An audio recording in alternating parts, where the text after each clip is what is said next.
Voltamos com o podcast Carneiro e Mafuz dessa terça-feira, dia 12 de agosto. Eu sou o Fernando Rudnick e estou acompanhado, como sempre, de Carneiro Neto e de Augusto Mafuz, mas pode chamar de Mafuz também, né? Eu gostei desse termo, né? Mafuz, fica legal, né? Com sotaque da Europa Oriental. Oriental, da Hungria ali, né? Romênia, por ali. Meus amigos, antes de começar o podcast, aquele recadinho tradicional para você que está nos assistindo aqui no YouTube do 12 Esportes, para você deixar seu joinha, sua curtida. Se não for inscrito aqui no nosso canal, se inscreva, clica ali no botão, é de graça, você acompanha sempre aqui os programas do Carneiro e Mafuz e os nossos conteúdos do 12 Esportes. Vamos lá! Atlético e Curitiba jogaram no final de semana, o Atlético jogou ontem, segunda-feira. Vamos começar falando do Coxa, que empatou em casa com a Chapecoense 0-0. Está começando a perder a sua gordura, está com 39 pontos, é vice-líder, uma situação ainda tranquila, mas os times de trás estão começando a chegar. É um detalhe que você aborda, é interessante, porque o projeto que o torcedor do Curitiba faz não é para quem está próximo do quarto lugar, mas em razão da rivalidade em relação ao Atlético que lá está atrás. O Atlético não disputa nada com o Curitiba, aliás, não disputa nada com ninguém. Sim. Mas o Curitiba tem que começar a voltar a ganhar. Agora, apitou o ataque. Quer dizer, quando não tem um gol do Josué, quando não tem um gol do Ronier, quando não vem um zagueiro para fazer o gol, depender do Yuri Castilho e do De La Torre, a coisa torna-se perigosa. Carneiro Neto, o Coxa em 21 partidas na Série B tem 22 gols. Esse é o ataque do Curitiba, é o 10º melhor da competição. Olha, a questão do Curitiba é simples e o Mozart nos deixou bem claro isso quando aqui esteve dando aquela entrevista. Porque ele privilegia o sistema defensivo. É uma forma dele enxergar o futebol. Ele mesmo falou que aprendeu na Itália e é correto. Porque se você tem um sistema defensivo seguro, as suas possibilidades de êxito são maiores do que uma defesa furada que entrega o ouro para o bandido toda hora. Isso é clássico. Agora, o Curitiba tem essa deficiência ofensiva. Realmente, as escolhas não foram boas, já rodou bastante. Vários jogadores, Júnior Brumado da vida, etc., já caminharam. Já saiu. Né? Esses dois que o Mafuz citou são fracos, mas foram indicações do Mozart. São homens de confiança dele. Exatamente. Já jogaram com ele em outros clubes e ele apostou nesses jogadores, só que eles são deficientes tecnicamente. É um problema do futebol brasileiro também quando o jogador não se liga. O jogador tem que ficar muito atento porque a dinâmica de jogo é outra. Não é mais o que era 15 anos atrás. Mudou muito rápido tudo. Então o que acontece? O Curitiba se comporta melhor como visitante exatamente pela sua característica de robustez defensiva. É o melhor visitante dessa Série B. O adversário tem que tomar a iniciativa, abre espaço, e mete uma bola, sai um gol, né? Um golzinho sempre sai. Se o Curitiba segura, ele ganha o jogo, ou senão arruma um empate fora. Como mandante, o Curitiba não pode, ele tem que tomar a iniciativa, porque são 22, 25 mil pessoas no estádio cobrando a ação ofensiva. E é difícil o técnico administrar esse ele não pode ambiente. Entrar em campo e dizer, Exato. olha, o cretino, se fosse um filme italiano, cretino, faz assim, assado, né? Mas não é, o futebol é complicado, o futebol, eu tenho falado isso, muita gente não tem gostado, o futebol ficou chato. Não é mais aquela beleza que você, né, ia no estádio ou ligava a televisão e você via um espetáculo. Tá aí, Palmeiras e Ceará da vida. Um jogo amarrado, complicado. E olha, estou falando do Palmeiras, que é um dos times mais ricos do continente sul-americano. Então a situação do Curitiba, ela é boa, Eu acho que tranquila, Curitiba vai subir, porém, ele não pode perder, como vocês mencionaram, a gordura. Ele não pode. Ele está bem posicionado, ele tem que voltar primeiro a ganhar em casa. Isso aí tem que ser uma atitude. Agora, não tem jogadores. Não tem. Com esses atacantes, não tem. O Curitiba depende do Alex Silva, que vem de trás, principalmente do Josué, ou do Jaci e do Maicon, que são os zagueiros que chegam. Agora, isso não é normal. O normal é você ter que pelo menos um goleador. Sim. Existe alguma prospecção de Curitiba contratar? Nenhuma. O Curitiba já avisou que o mercado está fechado. Eles não vão contratar. Que a informação que eu tenho é que os sócios, os acionistas vão investir mais no Le Mans. No Le Mans. Exatamente. Mas aí é a questão da outfield ali. Pois é, mas não vai colocar muito dinheiro aqui, vai colocar mais dinheiro no time francês. Na lista, se a gente pegar a lista de artilheiros do Curitiba, a gente vai ver o Josué com 5 gols, meia. Depois tem o Coutinho, tem 3. De La Torre tem 2. E daí, para a gente colocar outros atacantes, Ronier tem 1, que pode ser um meia atacante, um ponta, né? E o Nicolas Careca tem 1 gol. Então, de atacantes, Coutinho 3, De La Torre 2, Ronier e Careca 1. É o exemplo, né? Pouquíssimos gols saindo de homens que têm esse papel. Mas é a questão da característica do jogador. O treinador, ele pega o momento do jogador, como ele pegou o De La Torre e o Yuri, em outra situação. Só que o Curitiba é um time que tem um peso. A camisa do Curitiba tem um peso, principalmente no Alto da Glória. E esses jogadores se batem muita cabeça. Eu observei alguns dias atrás, algumas semanas atrás, aqui no nosso podcast, que o Curitiba tem uma deficiência grave também de organização no meio de campo, porque na parte individual o Curitiba não consegue fazer as jogadas, aquela famosa virada. Eles tentam virar, a bola vai para a linha lateral, porque os alas não têm o mesmo condicionamento técnico necessário do que os jogadores do meio de campo. Tudo isso, Carneiro, valoriza ainda mais o trabalho do Mozart. Sabe por quê? Ele consegue fazer de um time ruim um time competitivo. E essa é a palavra, é competição. Exatamente. Né? Na Série B você precisa competir. Ele não precisa jogar bem, não é hora de jogar bem. Porque não sabe jogar bem. Mas é o mérito pessoal dele, você tem toda a razão. Ele transmitiu aos jogadores confiança. Né? Eu estou aqui para dar cobertura para vocês, né? O Curitiba tem um executivo de futebol muito preparado, que trabalhou no Atlético. William Thomas. Não, o Atlético que criou. Foi o Atlético que criou ele. Pois é, esse é um homem que tem que ser levado a sério, porque ele se sente nas declarações, nas observações dele, que ele sabe do que está falando. Ao contrário da maioria dos executivos remunerados do futebol, que não sabem o que estão falando. Né? Eles estão falando do elenco, do grupo, parece que estão tratando aquele filme do Cantinflas, era muito engraçado e tal. Aliás, é muito engraçado mesmo, né? Um parênteses.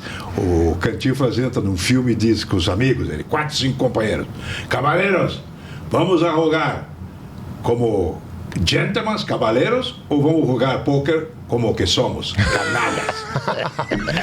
Mas então, voltando ao futebol. Muito boa essa. Voltando ao futebol, o Curitiba tem uma estrutura, eu diria, de futebol boa. A base é boa. Mas o Mozart, claro, é o timoneiro. E o time está aí. O time do Curitiba vai se dar bem. Qual é o próximo jogo? O próximo jogo é o Novo Horizontino, fora de casa. Time que está exatamente atrás do Curitiba. É o tipo do jogo que o Curitiba se dá bem. Ele precisa pelo menos empatar. Exatamente. Né? Para não deixar o Novo Horizontino se aproximar. A gente estava falando ali, depois a gente fala um pouquinho mais dessa partida, mas sobre o Curitiba como mandante. O desempenho, se a gente olhar os números gerais, é um desempenho bom, 70% de aproveitamento. Mas sabe o que os números recentes, Mafuz, que não são bons, mas né? Sabe Derrota, o que é? Empates em casa. O ponto fora da curva foi a goleada do Paysandu. A única derrota. Aquilo ali deu uma desestruturada total. Mas eu entendo. Desde então não venceu. O jogador perdeu um pouco a confiança. Veja bem, eu entendo.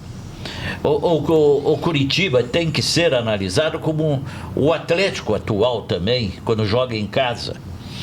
Quando um grande clube de massa, de pressão popular joga em casa. No aspecto psicológico, por mais que o treinador determine, vamos jogar com cautela, não vamos correr risco. A torcida exige o time vai para frente e não tem condições para ir para frente. Tem uma passagem da torcida. A torcida, quando está no seu estádio, ela ainda pensa como antigamente. Exatamente. O futebol. Ela acha que é obrigação ir lá e liquidar. Não é mais assim. Tem uma passagem que o Falcão, Paulo Roberto Falcão, conta que antes do jogo Brasil e Itália no Sarriá, que o Brasil perdeu para a Itália, o Tele, antes do jogo, disse para eles: olha, eu não vou impor para vocês jogarem diferente do que vem jogando, não vou tirar a alegria de vocês, mas não esqueçam, nós precisamos de um empate. E os jogadores não foram nessa história do Tele e foram atacar e tomaram aquelas 3 bolas. O Mafuso lembrou um momento histórico de deficiência de um time, a seleção brasileira. O Brasil podia ser ex-campeão mundial. Exato. Poxa, aquela Copa de 1982, eu estive lá na Espanha. O time de 82 era melhor que de 70? Não. Não? Não. 70 não teve, na história não vai ter. Só o de 1958. Era parecido com 1970, até porque o Pelé era 12 anos mais moço. Mas muita gente fala que o time de 82 foi o melhor time que não ganhou uma Copa. Não sabe nada de futebol. Não, mas a melhor seleção que não ganhou uma Copa. Que não ganhou uma Copa. Olha, talvez também acho que não. Não? A Holanda de 74? A Holanda de 74. Eu acho que a Holanda de 74 e o Brasil de 50.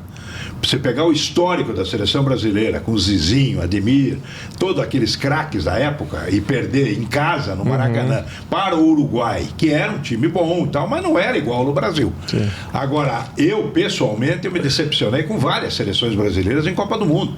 A de 2006, na Alemanha, foi uma vergonha. Sim. Perder para os veteranos da França. Como aquela do 3-0 para a França, em 98, até agora está atravessado aqui pela bobagem feita pelos Zagallo de não colocar o Edmundo e insistir com o Ronaldo sem condições emocionais.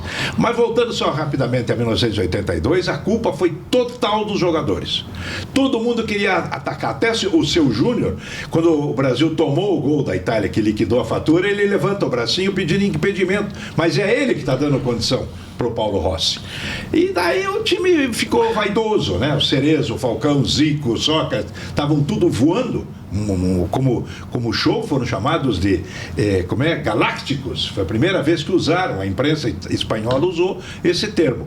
Foi muito frustrante isso. E também desemboca onde? No futebol atual. Os jogadores têm muita responsabilidade, porque é fácil dizer ao técnico, troca o técnico. Não. Os jogadores têm que ser responsabilizados. Essa é a questão. Beleza. Coxa e Novo Horizontino na quinta-feira, fora de casa, né? Em Novo Horizonte, um jogo... Não, mas é uma sequência de adversários do G4, né? Já teve a Chape, Novo Horizonte, depois tem o Remo no sábado em casa. Peraí, ele joga quinta e sábado? Isso, mas é daí na outra semana. Na outra semana. Porque essa Série B tem meia tabela, sim, depois né? na outra. E depois tem o Operário, fora de casa, que vai ser um reencontro na verdade, o encontro do Curitiba com o Alex. Primeira vez que o Alex vai treinar contra o Coxa. Vai dirigir o Operário no Alto da Glória. Exatamente. Não, lá no Germano Krieger. Lá no Germano Krieger, esse jogo. Perfeito. Mas essa é a sequência do Curitiba. Mas esse jogo com o Novo Horizontino é o jogo típico para o Curitiba se dar bem. Porque o Novo Horizontino está no G4, o Novo Horizontino já era para ter subido ano passado, foi por pouco. É um time bem organizado, técnica e taticamente, e vai tomar iniciativa. Aí vai esbarrar naquele sistema defensivo, naquele ferrolho que o Moser montou com muita habilidade, e de repente sobra uma bola. Olha, pode até acontecer do De La Torre, do Yuri, um desses chegar lá e fazer o gol da vitória, né? E daí a torcida tem que ir no aeroporto pegar um carrinho de bombeiro, né? Para recepcionar a figura. Mas, Mafuso, um detalhe. O Novo Horizontino é o melhor mandante dessa Série B. Não perdeu em casa ainda. 7 vitórias, 4 empates. Mas não quer dizer nada. Ou quer dizer alguma coisa, mas não de forma absoluta. O Curitiba está se dando bem fora. Você acha que traz pelo menos um empate? A tua opinião é essa? Eu não acho que... Não, eu não vou apostar num empate ou numa vitória, mas não acho que é um jogo igual. É um jogo igual. Qualquer resultado ali entra no campo da lógica. Acho que a questão agora é o que o Moser falou na última coletiva, ele tentar achar alternativas dentro desse elenco para atacar mais, fazer mais gols. Também tem o seguinte, não dá... reclama críticas esse momento do Curitiba, mas também tem que olhar sobre um outro aspecto. Numa segunda divisão ou numa primeira divisão ou no futebol mundial hoje, ninguém mantém um roteiro absolutamente linear, só de sucessos e vitórias. Há uma decaída em determinados momentos. Sim, é normal, né? E ainda mais num campeonato longo. Exatamente. Né? Esse campeonato brasileiro da Série B é extenso, né? Nós estamos iniciando o segundo turno, né?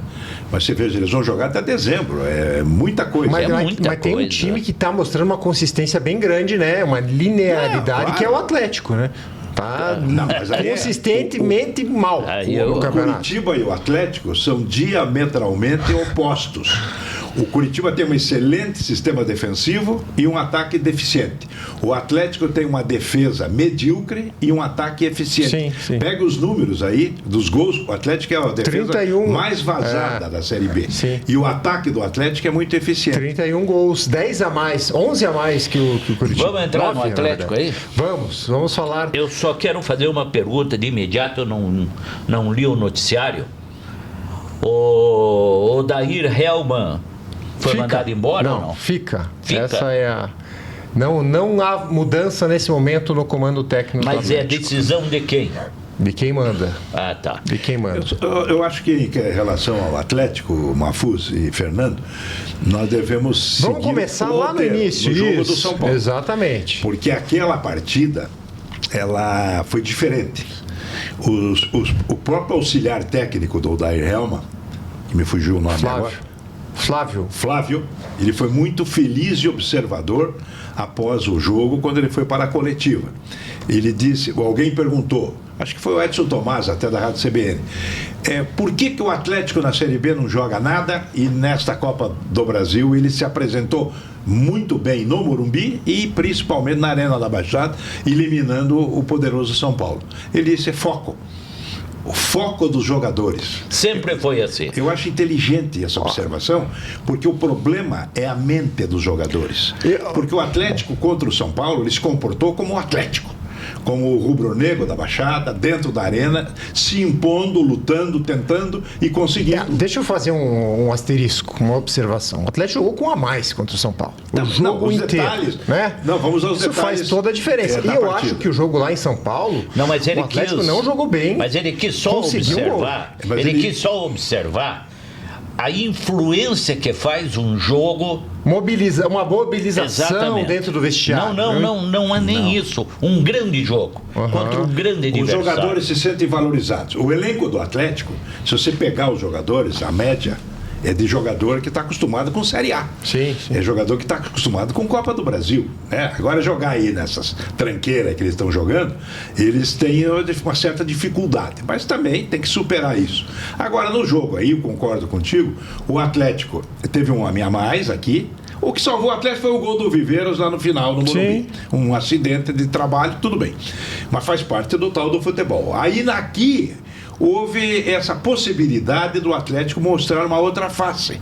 Porque o técnico da Helman, no desespero, ele não confia nos zagueiros, ele improvisou. Ele jogou com um monte de ala, ele escolheu quem? Quem sabe jogar. Sim. Eu não posso mais contar com esses perna dura. Tanto que o Abrão, no último jogo em que ele atuou, ele deu um bico para cima. Sim. O Léo ficou olhando, a bola voltou, eles tomaram um gol. Perderam uma vitória consagrada.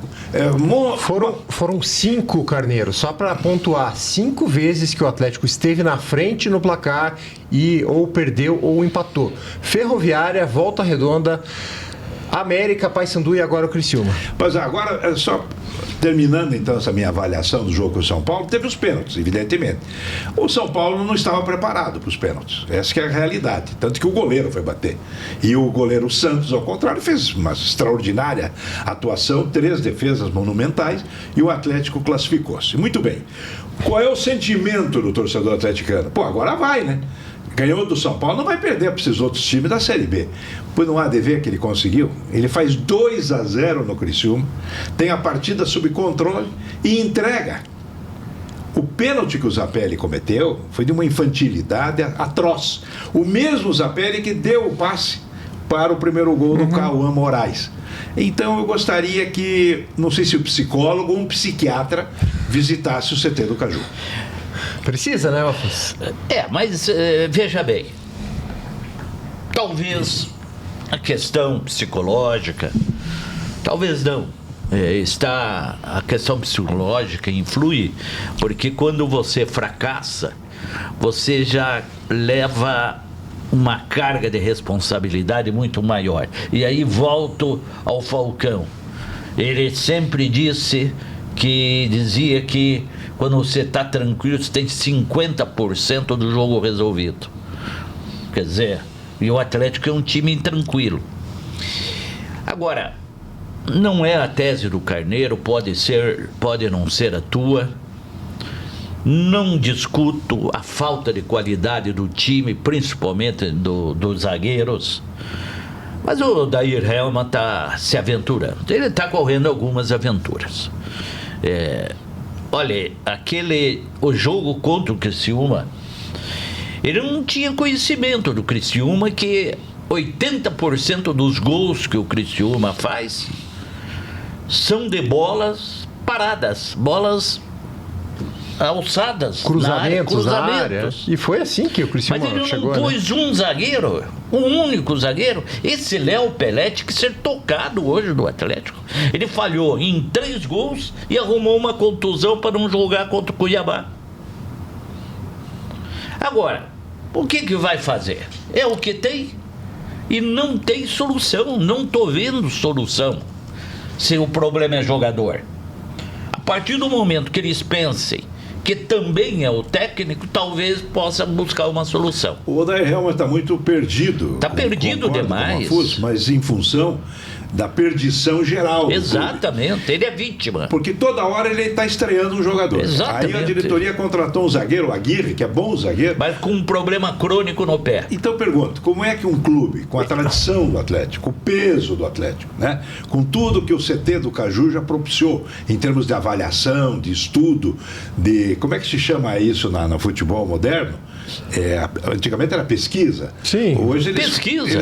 É uma pesquisa, mas eles fazem um pouco mais aprofundada. Scout, você está dizendo assim? Não, isso é técnico. Não, eles fazem um monte de observações antes de contratar um jogador. Claro, é um scout. Mas será que eles não sabiam que o cara tinha uma lesão crônica? Pois é, mas aí vem a questão de você ter gente competente para fazer isso. Deixa eu só te falar. Toda a estrutura que o Atlético tinha foi desmontada. De excelência foi desmontada. Em diversas áreas, né? Diversas áreas. Por isso que o Petralha está louco atrás de um investidor, porque o buraco negro dentro do Atlético é terrível. Agora, voltando então à questão do treinador, eu acho que mudar o treinador no Atlético não vai mudar nada. O problema é muito mais profundo. O problema do Atlético é de altíssima indagação, porque o Atlético tornou-se refém do atual presidente. Exatamente. E os atleticanos impotentes. Antigamente, o Atlético atravessava um período turbulento como esse, os atleticanos se mobilizavam e sempre encontravam uma solução.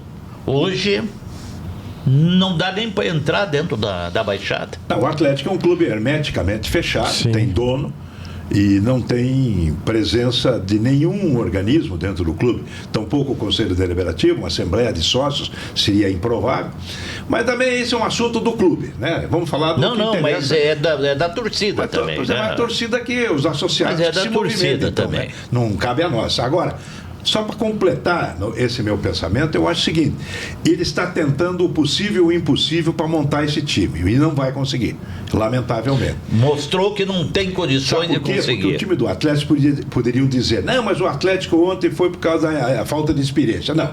Santos, Léo, não é?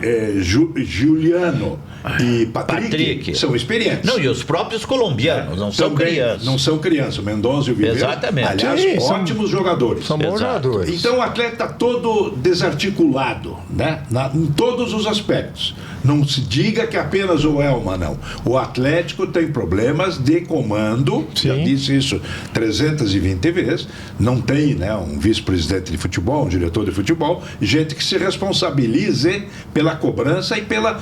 Uma entrevista, não custa, né, dar uma entrevistinha. Para explicar para o torcedor o que se passa. Mas por que os caras não vêm e falam? Porque não existem. O Atlético não tem vice-presidente de futebol e tampouco o diretor de futebol. Porque o Mário fizeram essa pergunta. Pô, o Mário disse que o Atlético é uma empresa e que não precisa dar satisfação. O que você vai fazer? Ué, mas essa é uma posição essa dele. Empresa não tem associados, não precisa dar uma associação. Tudo impotente, não fazem mais nada. Eles não conseguem fazer mais nada.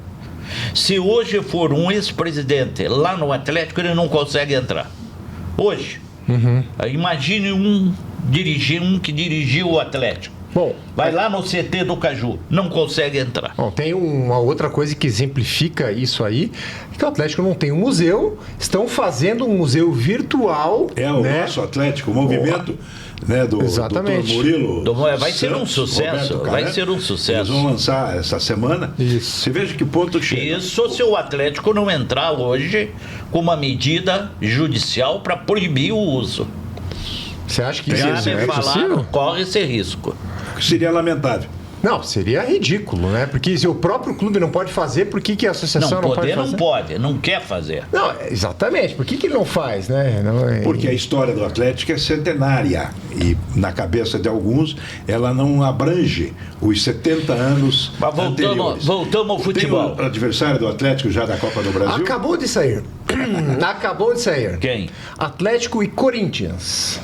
Esse é o adversário. Bom jogo pro Atlético, uma boa disputa pro Atlético. O problema é que tem uma Série B aí, né, para subir e a dificuldade é muito grande. Mas aí não tem, é compromisso, tem que fazer. Claro. A única vantagem do Atlético em relação ao Corinthians, que o Atlético pode emprestar o psiquiatra ou o psicólogo do Corinthians, que também vive um tumulto. Conseguiu perder para o Juventude. Sim, a Juventude não ganhava há um mês. Gol do Matheus Babi, inclusive. Mas voltando ao futebol do Atlético, dentro da nossa análise, a conclusão que a gente chega é que não tem mais solução a Série B, a não ser evitar cair para a terceira divisão. Você já imaginou a Petralha na terceira divisão? Eu escrevi hoje. Às vezes eu penso que seria a duplicata, o valor certo da duplicata para ele. Isso é eu vi que depois você até bota na coluna. Daí eu peço perdão por esse pensamento, por esse pecado. Eu acho que isso seria terrível, chocante para a torcida atleticana. Ela não merece esse golpe. Agora, a manchete está pronta, né? Uma Ferrari na Série C.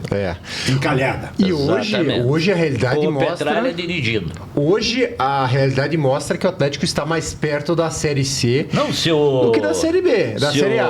Se o Atlético não. Não, o América tem 21 pontos. Hoje é tem o primeiro jogo fora. do Atlético. O Atlético tem 24, já é 15º. Se ganhar, passa o Atlético? Passa o Atlético, exatamente.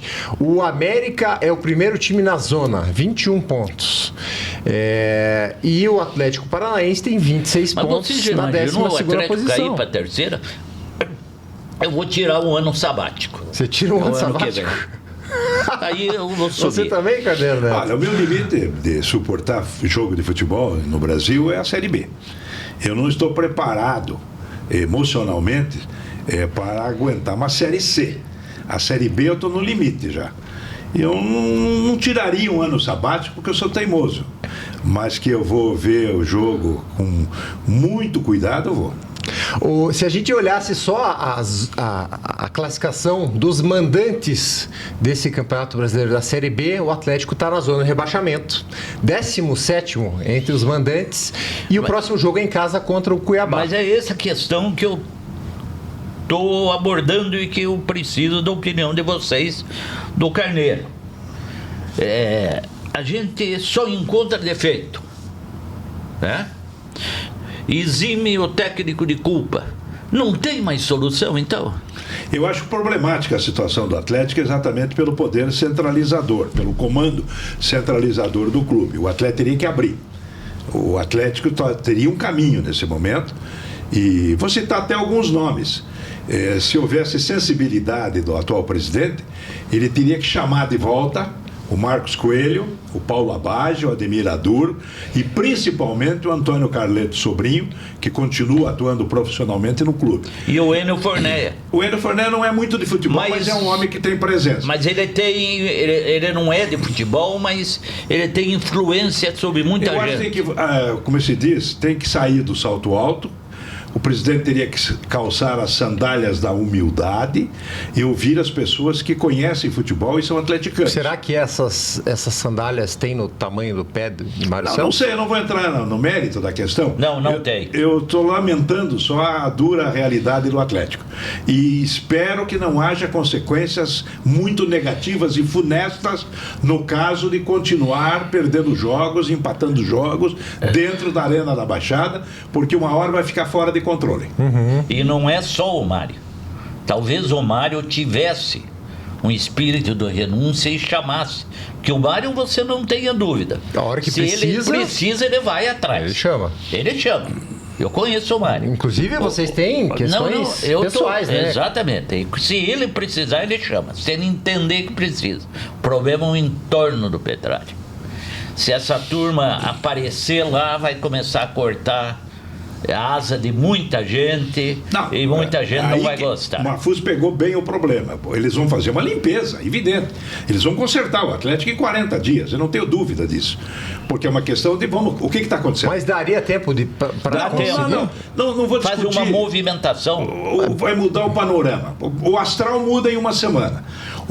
Aí vão mudar provavelmente o treinador, aí já vai ter um diretor, vai alguém, 2 ou 3 vão viajar com o time, os jogadores vão ser chamados, o famoso churrasquinho.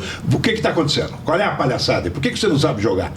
Aí, meu amigo, ou você faz, ou afunda e se suicida. A dificuldade é que o Atlético não tem mais margem para erro, né? Para chegar a 65 pontos, que seria uma pontuação que você garantiria hoje o acesso, são 13 vitórias em 17 rodadas. Não, tempo eu acho que dá, mas teria que ser feito imediatamente. Agora, a ideia está dada.